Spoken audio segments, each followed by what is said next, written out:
Soyez le bienvenu, mabuhay po tayo dyan. And welcome back po again with Learn French for Filipinos with Lourdes.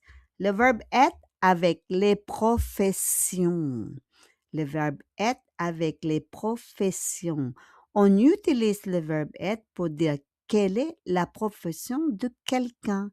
What is or what are our professions? Sometimes we have one or two professions. Okay? Yung ating trabaho po natin yan. Okay? Example, je suis professeur.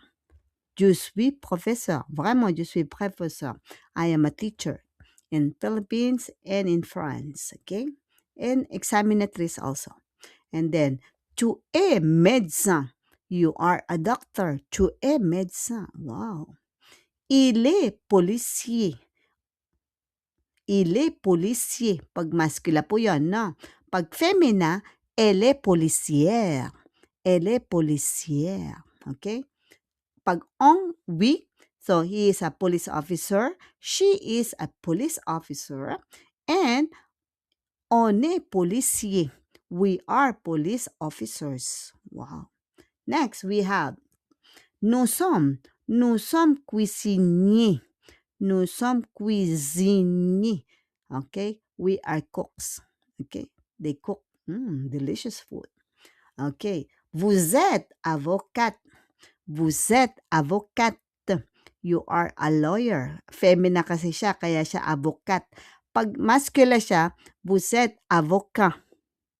Pag lalaki, masculine, avocat. Et avocate, parce que c'est a woman, a lawyer. Next. Ils sont pompiers. Ils sont pompiers. Yan yung ating mga firefighters, okay? Pompiers. Elles sont pompières. Pag only women, so pompières. They are firefighters, okay? Next, very courageous. So, à retenir, what we need to remember, on utilise le verbe être pour parler de la profession ou de métier de quelqu'un. Par exemple, here, je suis garde d'enfant o je suis employé familial. Okay? Okay, yan ang mga trabaho. Pag ouvrier, ang ouvrier dito, yun yung mga nagpipintura. Ouvrier ang tawag doon. No? Next, we have, so don't forget, the subject with our pronom personnel, yung je, tu, il, elle, nous sommes, vous êtes, il, elle. And then être, je suis, tu es, no? Our verb être, and your profession. So that's why we did it. Another example, we have other examples. We have, je suis ingénieur. Yung en magiging an. Je suis ingénieur. Yun ang engineer, no? Tu es étudiant. Pag lalaki, masculin. Pag femina, tu es étudiante. Okay, femina. Il est boulanger. Boulanger sa boulangerie. Boulangerie, c'est for the bread. Okay? Pag babae, elle est boulangère. Elle est vétérinaire. Veterinarian, okay? Veterinaires for the animals, okay? Doctor for the animals. Nous sommes architectes. Nous sommes architectes. Architect, hindi siya architect, no? Architect. Okay? Architect. Vous êtes médecin. Médecins are doctors. Medicines are medicines, that is the profession, medicine. But medicamo are the gamot, medicine sa atin in English, medicines. But that is medicamo en français. Vous êtes médecin, that is the doctors. Those are the doctors. Okay? Ils sont mécaniciens, yun yung mga mechanicians, okay? Mekaniko. Elles sont infirmières. IN is un. Parce que IN comme graphème, we pronounce it as un. Donc, vous êtes, elles sont infirmières, are nurses. Okay? They are nurses. Get it po? Le français ouvre les portes de toutes les carrières. Toutes les carrières, and the France is open for their doors for all careers, all professions here. Okay?